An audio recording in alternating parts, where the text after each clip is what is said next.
Hello everyone. So the next session, we are almost done with the world history. I mean, we have one more important topics and some few events in the 20th century and all is your Cold War. Okay. So the period, as we know, after your World War II, we have two superpowers getting emerged. One in the form of USA, capitalistic one, the other one USSR, a communistic country. So the ideological difference between these two developed into the Cold War, 1945 till 1991. Okay.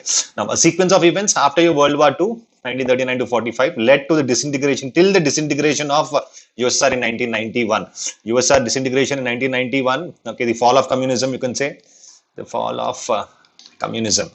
Uh, some say, in fact, the fall of Stalinism. Okay, what and also. So two superpowers, USA and USSR, got emerged, and thus a bipolar world. Earlier, you have domination of Europe. All these points we did discuss. Okay, but still in a session form. Okay, and now you have a bipolar world. Bipolar world got emerged. Okay.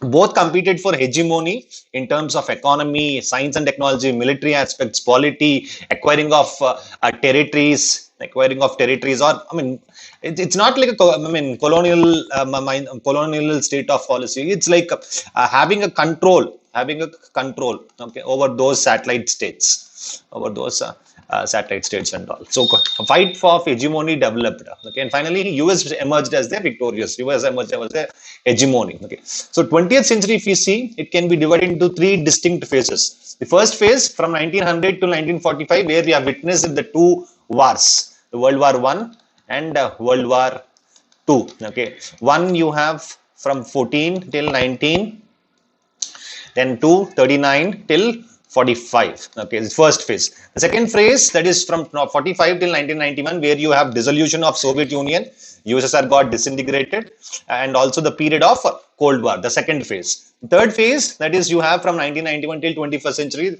the present events which are actually happening now. That is emergence of you have US hegemony, the most important point after the Cold War got ended. Globalization, countries got integrated in terms of economy, political aspects, culture, okay, and international institutions, basic international institutions and all. So that's how you can characterize the entire, you can say, 21st century, the 21st century, and 20th century, and 20th century too. Okay, next, meaning, or you can say, what exactly is the Cold War? It's a political and a military tension. It's a political and a military tension between the powers. Okay, one got classified as your Western Bloc. The Western Bloc, I mean, you can say, headed by US, and the other is your Eastern Bloc. So political and military tensions, you can say, this is in the form of your arms race. Missiles got developed and all. It's your arms race and all. Okay, so the main military wing, in fact, NATO, the North Atlantic Treaty Organization, was headed by US and its allies, or the Western powers. Okay, Warsaw Pact was the USSR, or the Eastern Bloc, headed by Soviet Union. All the East European nations, with USSR being the head. You have the military wing, military pact called Warsaw Pact, opposite to NATO. Okay, it was cold. I mean, in fact, it almost reached to the so-called hot war during Cuban Missile Crisis, 1962. Okay, it was called because there was no large-scale fighting. Cold War, in fact, it was not a direct confrontation between the two superpowers. It was actually using all the other countries, and where and all they can have their own sphere of influence. They acquired for sphere of influences and all. They acquired for small states, because these small states would be used to attack or provoke US. From the same way, provoking of small states, acquiring the small states in the Eastern Europe, so that Russia can be irritated.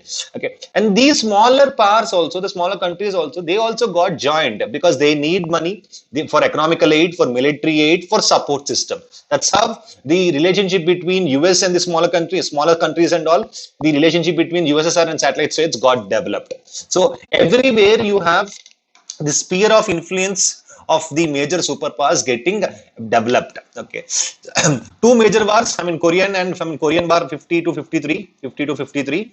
Vietnam wars. We have two Vietnam wars, two major Vietnam wars.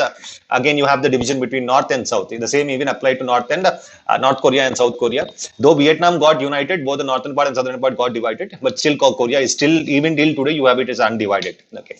Next step, you have the ideological differences: the communistic bloc led by USSR and the capitalistic bloc led by USA, or capitalism and also your democracy.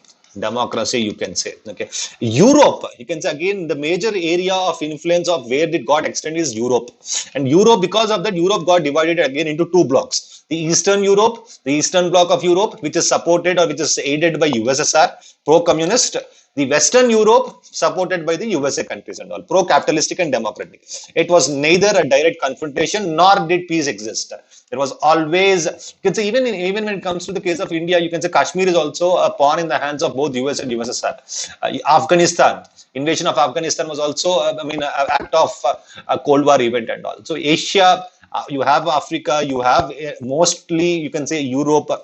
It was not a direct confrontation between these two countries. They did not have face-to-face confrontation and all. Okay. Next, the rival powers attacked each other. The methodology. What were the determinants, or what was the methodology of Cold War and all? You can say it was propaganda.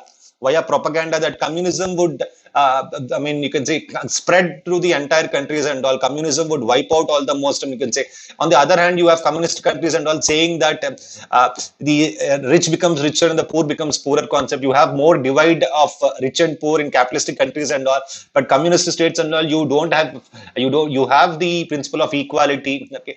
And on the other hand, economical measures, giving and helping hand for the smaller nations who are actually in dire need of economic help. And with the great policy of non-cooperation. The non-cooperation was actually between US and USSR. But all the other smaller nations and all, they did have an helping hand. Okay. So, in spite of the several thaws in the sense, you have some relaxation in the tensions. Relaxation in tensions. During the period of 45 till 1991, it was not a continued tension. It was not continued tension for the entire period. As the head of the country, head of the states gets changed. For example, after Stalin in Russia, you have Khrushchev coming up. You have after Khrushchev, you have Brezhnev. Okay, then you have Gorbachev, Michael Gorbachev. Okay, so Khrushchev and Gorbachev policies were actually with respect to maintaining a peaceful, cordial relationship with USA, but that was not the same with respect to the other premiers who were there of the communistic party heads. The same way when you have Truman, his policies were more aggressive. In fact, the main reason. One of the major reasons you can say for the development of Cold War was, you can say, the role of political leaders. The role of political leaders, be it in terms of, from the case of, just a second. You can say from USA, you can say Harry Truman's policies of European Recovery Program or Marshall Plan.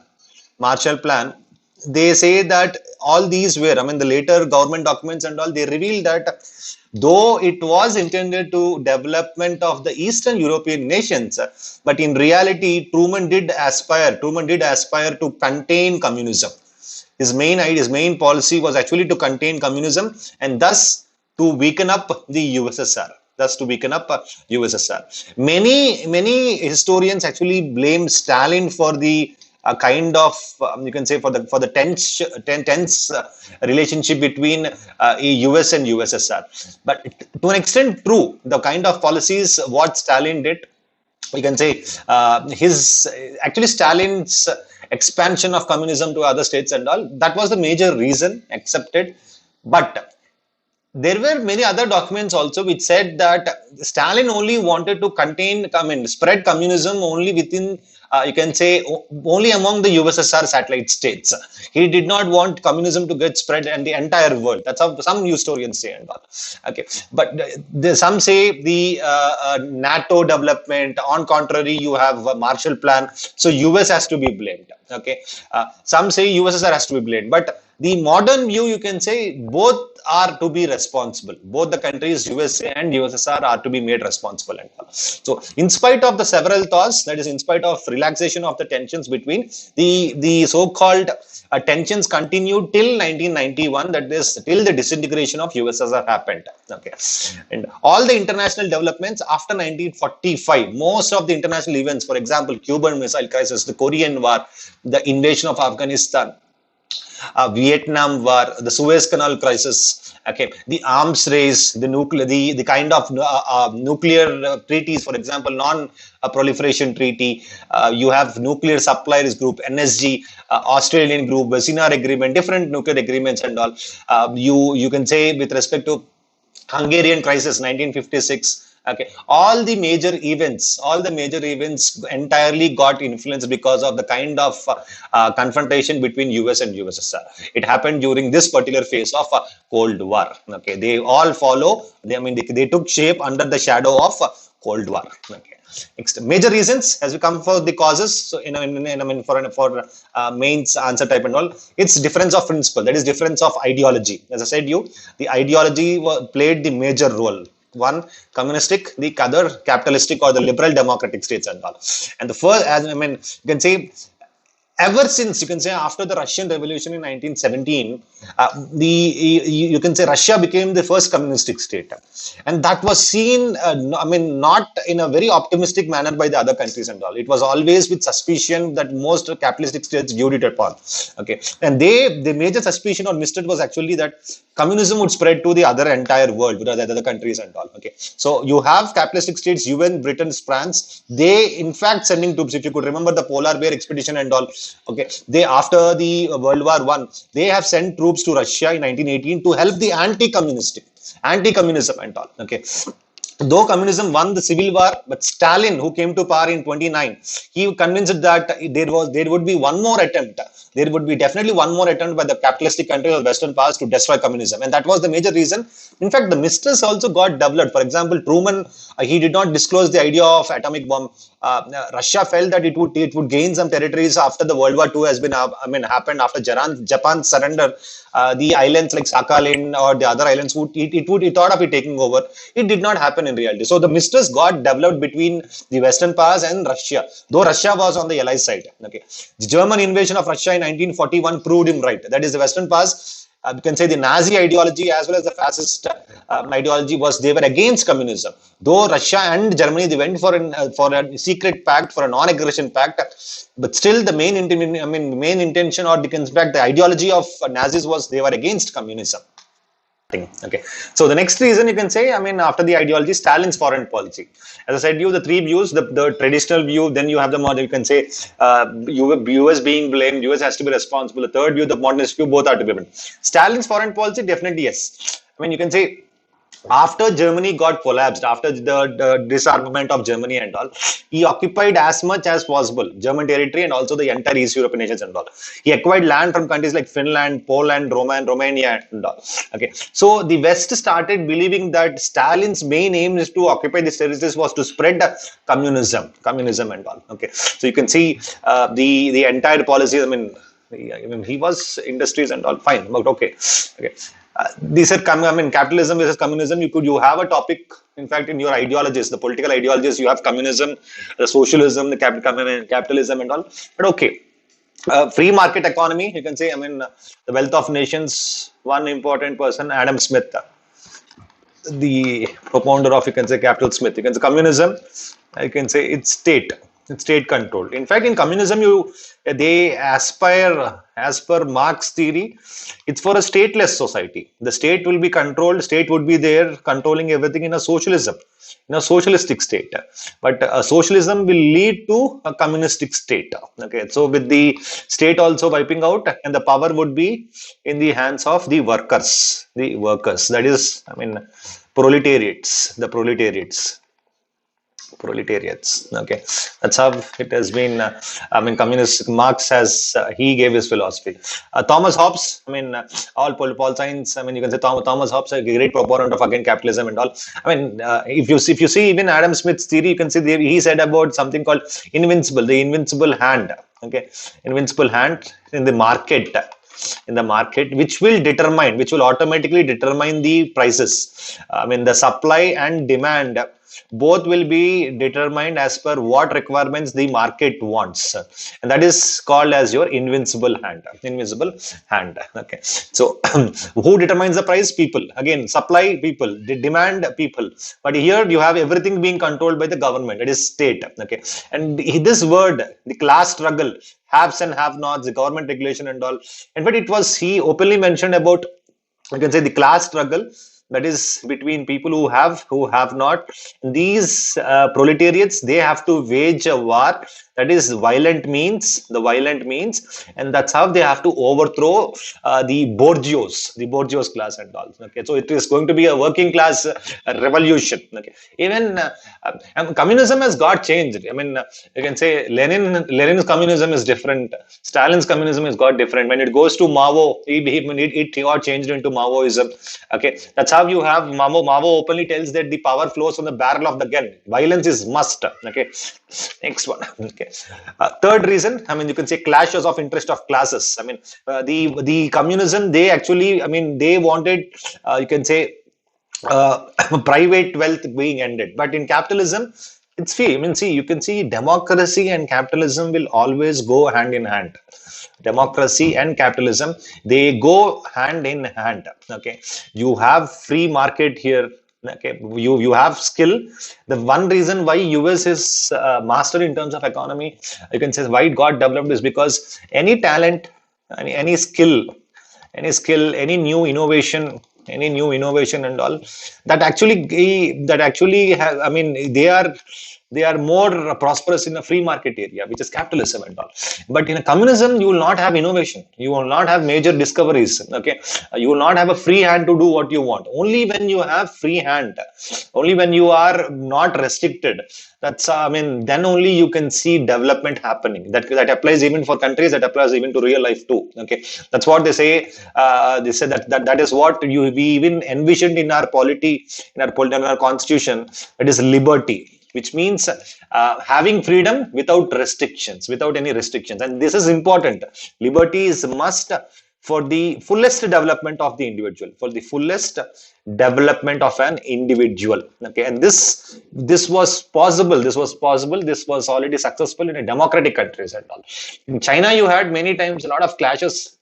They said that, I mean, they wanted the Tiananmen Square incident, the Tiananmen Square massacre and all. They wanted asking for democracy. You can see the Arab Spring and all. It was for the democratic movements. A lot of democratic movements did happen. Okay, next, Cold War was followed. The fourth reason, you can say, it was as a defensive approach rather than an offensive approach. Both did not go, I mean, direct attacks and all. So it was used as a defensive approach using the other pawns, that is the other countries and all.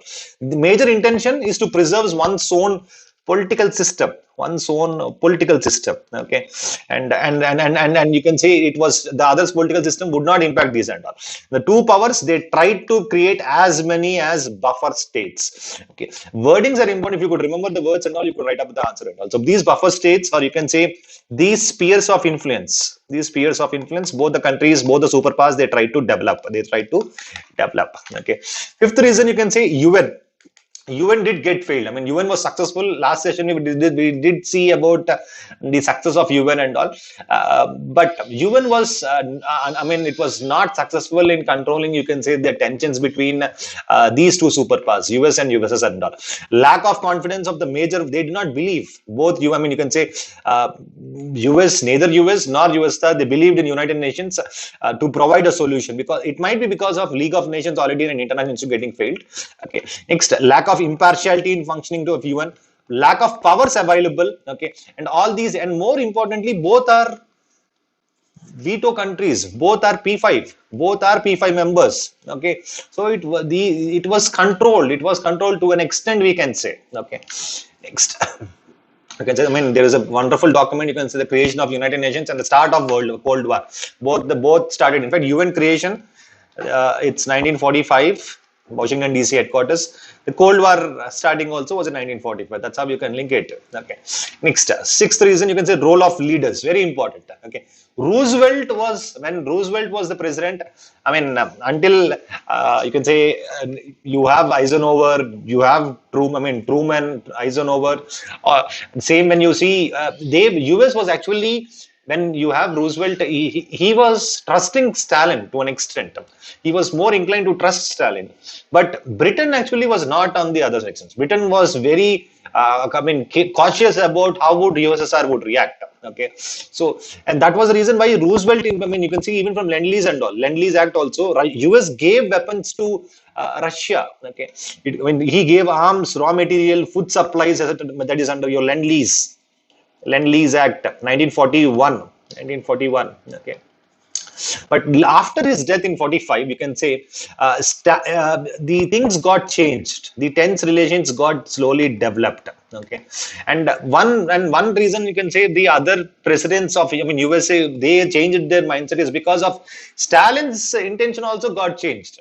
He tried to occupy as many territories, be it in case of Poland, Czechoslovakia, Romania, Bulgaria, Finland, and all.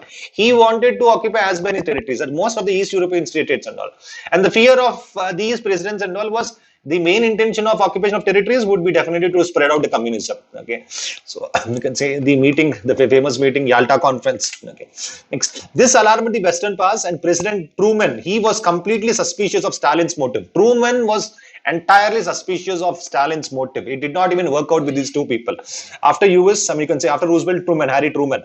His motive, that was Truman did not even. You can say he did not even inform about the planning of atomic bombs, the dropping of atomic bombs on Japan. Atomic bombs on Japan. Okay. In fact, as I said earlier, Japan was almost ready to surrender. Okay, it was not necessary to drop, but the main intention of Truman attacking Japan was to make USSR, was to give a threat call for USSR. Okay, as I said, many opined that it was a warning to Stalin. It was a warning to Stalin. Okay, Stalin was also not known of the information, so this actually developed the mistrust. Okay, it was also not known of the information of the existence of atomic bomb, but Churchill was informed. Winston Churchill, he was informed. Okay, after Churchill, you have Clement Attlee.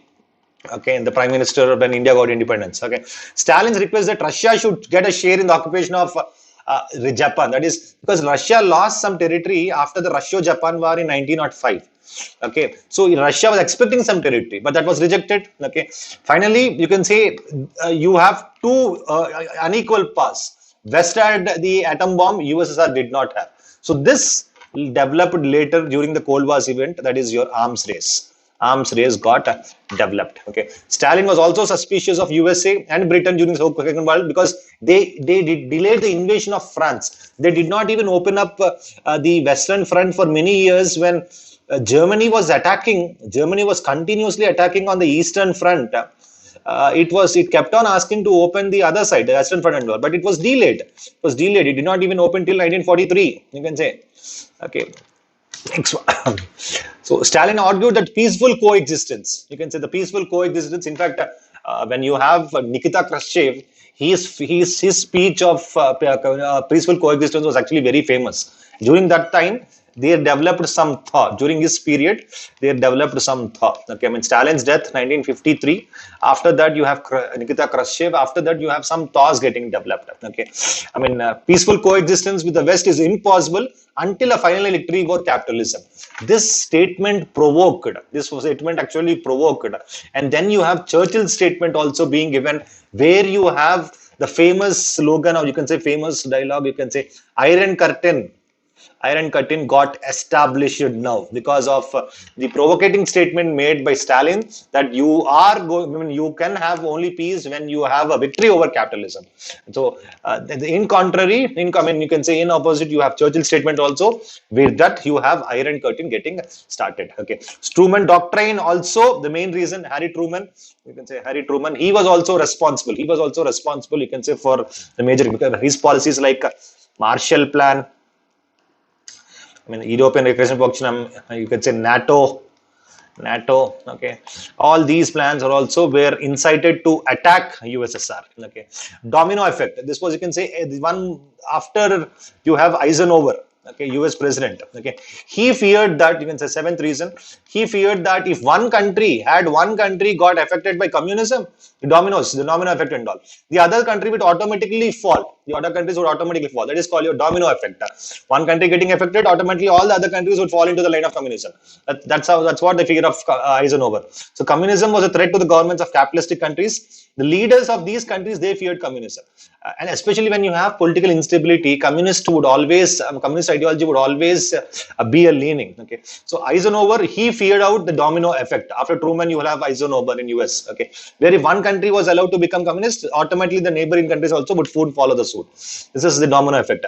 USSR attacking Korea. I mean, all these are communist. Korea, Vietnam, Cambodia, the Indo-Lavos, Indochina. Okay, they once one country falls, automatically all the other countries would face this. This is called the domino theory. Okay, next, thus threatening the capitalism, democracy. They both are one. Okay, and US interests and all.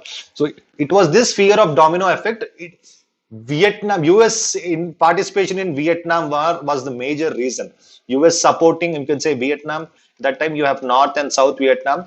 South was supported. The South was supported. Okay, so US invasion, or you can say US involvement in Vietnam War, was majorly because of the fear of capitalism being thrown away, or the fear of communism being wiped into these states, and that's a huge loss for US interests. US interests, be it economy, be it military. Okay, so domino effect was the major reason. And then you can say eighth reason, the end of Grand Alliance. Grand Alliance, that is, you have USA, USSR, and Britain. That is during your World War II, the end of World War II. You have, I mean, during the World War II, you have Grand Alliance being established to fight against the Nazi Germany and all. Okay, but they became enemies after the Second World War is done. So you have now the end of Grand Alliance. Okay, Hitler was defeated, German got surrendered, and all. Relationship between US and USSR became more uneasy. It was not easy with respect to sharing of the territories, with respect to ideologies, all this and all. So between these time, 1943 to 45, you have Roosevelt of US, Churchill, and Stalin meeting at three conferences: Tehran Conference, Yalta and Potsdam conferences and all. So the Tehran Conference, 1943, the initial conference, the Tehran main conference and all. This is with respect to after the reconstruction of Europe once the World War is over. Okay, that is after the defeat of Germany, how the reconstruction of Europe has to happen. The main conference is your Tehran Conference, initial conference, you can say. They agreed for USSR maintaining its sphere of influence over the Eastern Europe at the Tehran Conference. Okay, and simultaneously, USA and UK on the western side. Okay, Yalta Conference we discussed in 1945. That is with respect to, I can say, dealing with respect to Germany. What should be the situation of Germany and all. Held in Russia. It was before the World War II. That is when victory was almost. It was almost clear that the Allied powers would win. Okay, the leaders Stalin, Roosevelt, and Churchill. After Churchill, you have Clement Attlee. Okay, Roosevelt followed by Truman followed by Eisenhower. We'll see the presidents and all. Okay, Stalin followed by Nikita Khrushchev. Russia, Nikita Khrushchev. Okay, next. So this is the plan. Okay, I mean they are still, you can see one famous cartoon. You can see the cartoon. I mean the pieces, the territories and all, whether you will be taking the Scrabble game and all, whether this has been satisfied or not. I mean, Harry Truman. So I mean, later you can say he would bring in a lot of conflicts. Okay, Stalin, same again. I mean, he wanted the entire concepts and all. Okay, next. USSR to help, if at all. I mean, it was initially accepted actually by USA that if I need to help, I mean, if a war to be waged against Japan and all, one context that it wanted to have access with respect to the Sakhalin Island, which is actually very rich in resources, oil rich. Okay, so on the condition that Russia received the whole of Sakhalin Island and some of Manchuria, it was occupied. It was taken back in 1905. Half of Sakhalin Island was taken by Japan after the 1904 Russian war. Okay, this particular area, this one, rich in oil resources. Okay, but it was not actually given. I mean, you can say the entire occupation of Russia and all, it was not accepted. Okay, Stalin promised the conduct of free elections in Eastern Europe, which is famous, you can say, it went off the declaration of limited Europe. In Poland, it went on, but still, according to this, the three allied powers assisted the liberating countries of Europe to establish democratic institutions. It did not happen. The issue of Poland, the kind of involvement of Stalin on Poland's territory and all, it worried. It made the US and Britain worried, actually. Okay, Russia had set up a provisional government, communist government there, driving out all the Germans. It was agreed that some members of the Poland government who were in exile, they were actually, they were immediately joined into the communist government. People were brought from the exile members countries and all, and they formed the communist government. So Poland issue, you can say how exactly to break and all. You can say one, you have Britain, Russia, USA, and this is your Poland, and this is your Poland. Okay, so the demand that of Poland, Stalin, that Poland gets all the German territory east of the river Oder and Nisi. Okay, you can say the famous. This is called the borderline, Oder and Nisir line. Okay. In fact, Germany was reduced to its territory. What and all has been there in the east of the territory earlier to the east of Germany, it was reduced to far western countries. So it reduced more. I mean, the German territory was reduced. Okay, but this was rejected. Actually, this plan of Stalin was actually rejected by both Britain and USA. Okay. Next, UN should be formed. This was one more at the Alta conference. This was discussed that UN should be formed to replace the erstwhile League of Nations. Germany was to be divided in zones. In fact, it was at the Yalta conference that Germany has to be divided into the 4 zones under the control of Russia, America, and British. Okay. Later, France was also added. So 4 zones, 4 countries. 4 zones, 4 countries. Okay. Berlin should also be divided again. Berlin, you have again Berlin being divided. West Berlin and East Berlin. And in 1961, you have the Berlin Wall. So at the Yalta conference, you have one more point that Berlin has to be divided. Okay, but major signs of trouble over the issue of Poland. Okay, as we've seen earlier. Okay, Stalin continued with an aggressive policy of expanding, occupying territories with respect to more communist influence and all. This caused a major irritation for Roosevelt and Churchill. Okay, they had differences over democracy. For Stalin, it was to be communism and representation of the working class. That's what communism tells. But Roosevelt saw democracy in a very different way. They're giving importance to political parties and all. And if you see communistic parties, it's a one-party system. It's a one-party system and all. Okay. Next, Potsdam Conference. This was the war. Germany is over. Now, this is with respect to Germany paying back the war reparations. How the territories has to be divided and all. The conference was held in occupied Germany part with witness participation of Stalin, Truman, and Churchill. Later, he was replaced by Attlee. Okay, you can say Truman, Stalin, and Churchill. You can say it was agreed that Germans should pay reparations to the USSR. In fact, the prisoners of the war, many people, since USSR suffered the maximum damage, that too from Nazi Germany. Okay, and Germany would be disarmed. Same thing also happened to Japan disarmament. Okay, Nazi party was disbanded and all the Nazis were gone for Nuremberg trials and all. We have discussed this. Territory annexed by Germany was taken back, including Sudetenland. This is of Czechoslovakia. Okay, Austria also got divided, and you can say, and the western parts of Poland. So that's how it got divided. And Germany and Austria both were divided into 4 occupation zones. This was agreed at Yalta, implemented in Potsdam Conference. This was agreed at Yalta Conference, but implemented in your Potsdam Conference.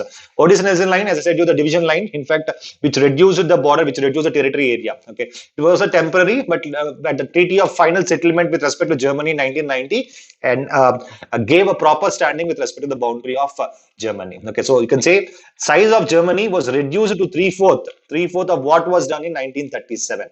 3/4 of the border areas were done. Okay. Next, Potsdam Conference. Stalin was not informed. This was a major reason of US planning for we can say the nuclear bomb, and the bomb was dropped 2 days after the Potsdam Conference in 45. Okay, this is the Odyssean line. This is Germany. You can say this was the early, after World War II part. This particular line, Oder River, this was divided. Okay, territory, this was given back. The entire territory, this was there. Okay, this part, this yellow color, this was now given over to Poland. Okay, And this was actually, it lost after 1945. It gave away to, I mean, this is your famous Danzig port. It was given away to Russia. This is Russia. Russia. It was given to Russia. Okay. And you can see how much territory it lost. Germany was completely lost. This is your Niger River, the Niger River. Okay, this is your Oder River. Let me erase it once. The Niger River and your Oder River. Okay, this was erstwhile before 1945 Germany. This is given to Poland after 1945. This is given to USSR. Okay. Next one. Next. German territory over the Oder-Neisse line had been occupied by Russian troops. It was administered by Polish government, as we've seen. It was a temporary one. It was a temporary one till 1990, you can say. Okay. Communism established in Eastern Europe, and post-Potsdam Conference, you can say, Russians kept on increasing in the satellite states of, that is, your Eastern European states. It took place in Poland, Hungary, Bulgaria, Albania. I mean, they were under the control, you can say. Okay, so you can see war of words started happening, but never went for a direct confrontation. Okay, and finally, in 1946, Stalin gave the infamous speech that you will have a peaceful coexistence only when you would win over capitalism. This meant that future wars were inevitable. He was ready for a war. Okay. And contrary to this, Churchill gave his famous Iron Curtain speech in 1946, where he said that now Iron Curtain has descended over Europe. This is the beginning. This is the beginning of the clashes between USA and USSR. And Churchill was, and because of this statement he made, Churchill was criticized by Stalin as a warmonger. Churchill was called as a warmonger by Stalin. Okay. So the most significant event, the Iron Curtain, we have to see Iron Curtain gets descended, Iron Curtains get ended and all, to see that in your Cold War events and all. The famous Iron Curtain speech, I mean, you can say Winston Churchill, British Prime Minister, he gave in response to Stalin's speech in 46, that is peaceful coexistence speech. It referred to the boundary dividing the Europe. And this existed till 1991. Okay. On the eastern side, you have the CM, I mean, you can say Council of Mutual Economic Assistance, which later became, I mean, you can say the military pact was your Warsaw Pact, while on the western side, you have, European Community and your NATO.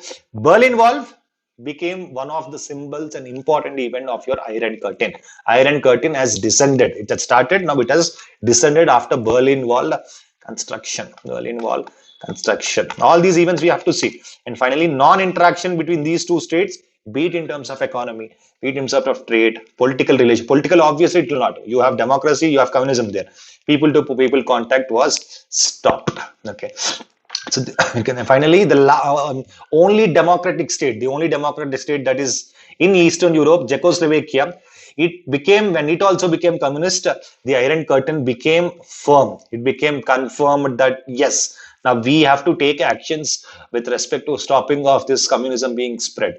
Czechoslovakia was a democratic country, but when it also became a communistic, you can say communistic government was involved, was established in Czechoslovakia, Iron Curtain got confirmed. Okay, and Stalin even prevented even the Eastern European nations also, in contrary for the Western Europe nations, you have Marshall aid. Stalin gave, we can say Russia gave Molotov plan, that is economical aid and all.